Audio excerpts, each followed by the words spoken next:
Okay, so this is called operator splitting techniques.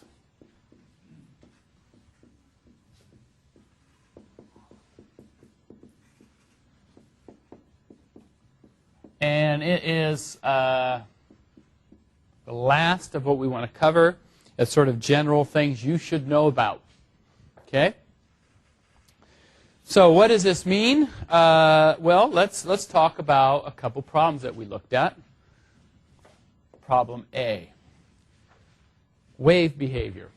In particular, we can think about go back to one of our examples that we spent a whole bunch of time on, especially with our looking with our von Neumann analysis, which was the one-way wave equation, something like this, ut equals ux.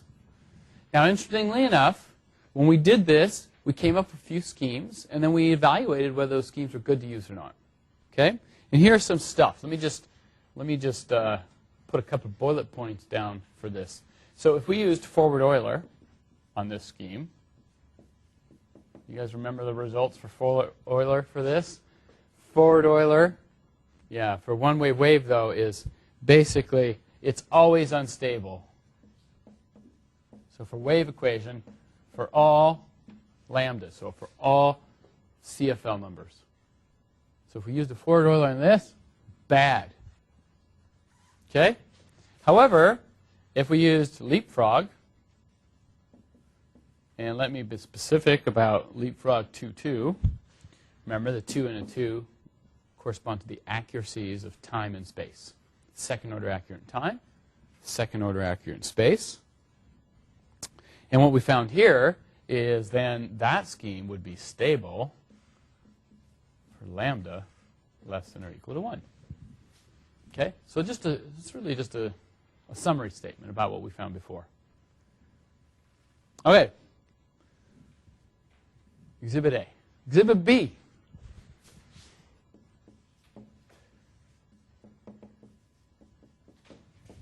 So the heat equation. Okay. And what did we find about that? If we went to implement, we did have the same kind of thing here. You discretize in space, right? You use like second order or fourth order rule. This would give you, the important thing here is you have a 1 over delta x squared. Okay, so it's going to change your CFL condition. It goes like delta t over delta x squared. So it makes a big difference on how you think about time stepping and how much it's going to cost you every time you double your accuracy. 8 times as much. Okay? Now, interestingly enough, we took this same problem and we did the same von Neumann analysis with it. And we basically got the exact opposite results of what we had before, which is if you do here forward Euler, I think here you get, you get stable if lambda is less than or equal to half. Okay, that's what we found. However, if you do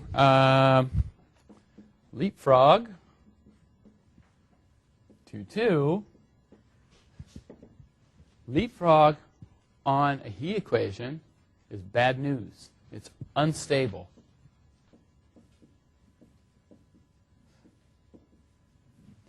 For all lambda values, this thing is unstable.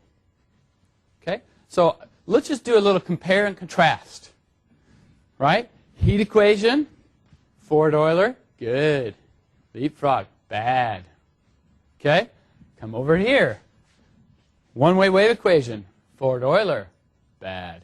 Leapfrog, good. Okay? Exact opposite. Now, why do I make a big stink about this? Well, I'm not really making a stink. I'm being totally normal here, right? Okay? But let me tell you what we might want to solve one day. And what if we wanted to solve the following equation?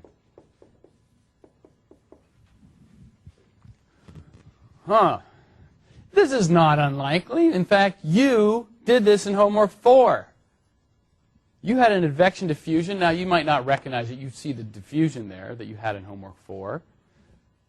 But the advection is just wave transport, which you actually had. This was this, in your homework before, you had that term, this term here, which created wave-like behavior. Okay? So you've actually solved this before, in a way. This is the simplified version of this. But then you can kind of go down to this following question. Hey, what scheme should I implement here? If I go to discretize this, you might say, hey, I'll try to use leapfrog. Well, leapfrog is great for that term. Really bad for this term. Well, okay, how about Euler? Oh, really good for this term, bad for that term. How do you start thinking about using these terms when, in fact, your fundamental dynamics that's in this problem suggests two opposite schemes? Okay? Now, you may think you're in a quandary. You're not really in a quandary that much, really. You can start doing what's called operator splitting, which is to say, suppose I find a scheme that works really well with that, and a scheme that works really well with that. Do I have to, in fact, think about implementing those two at the same time? In other words, I'm going to take a delta t step into the future, right?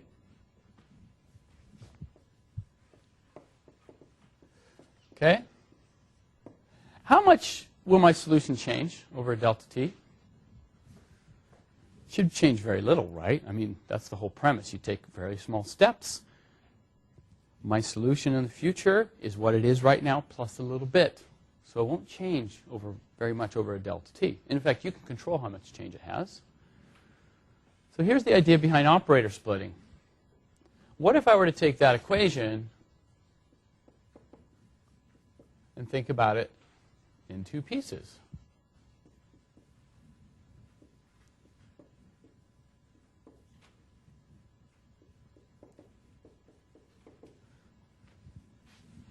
In other words, I could take an initial condition, call it U0. And what I first do is I just take this initial condition and I make it do some wave propagation, independent of diffusion. I have it do how much wave propagation? A delta t amount. By the way, I have a good scheme for this, leapfrog 2-2. Then I can say, okay, the final condition here, let's call that U1, I now put into here as the initial condition for diffusion. So now I can throw it in here, and I take a delta t amount of diffusion. Does that make sense? So I'm treating the advection, or the wave propagation and diffusion, effectively separately. But over a small delta t, maybe we don't care. And once I get the result out of here, I have my loop. The result out of here is now my initial condition for the next step. Whatever I get out of here, let's say, would be U2, which I'm going to call now U0 again. Okay? So the final condition here becomes my new condition in the next delta t step. So effectively what I've done is I've gone through, if I take a step delta t into the future, I expect that in the delta t amount of time, I will both have wave translation and diffusion. And what I did here is I just said, well, how about if I separate them? That's not actually true. But over a small delta t, it's mostly true with some error. Won't be exactly half. What's that? Basically half long. I mean, because It's not quite we're effectively only doing use of x over delta t over 2. So you're going to get an error here. So the error is not, it's not quite as easy as that. It's not just over the half. I mean, here you kind of go like, what is the effect of taking just wave propagation without diffusion? What's the error in taking diffusive step without wave propagation?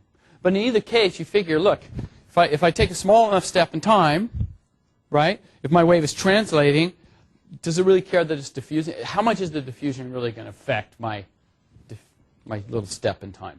Not so much. Likewise, is just because it's moving, does it really affect my diffusion? Probably not so much, as long as delta t is small enough. So this is the idea behind split step.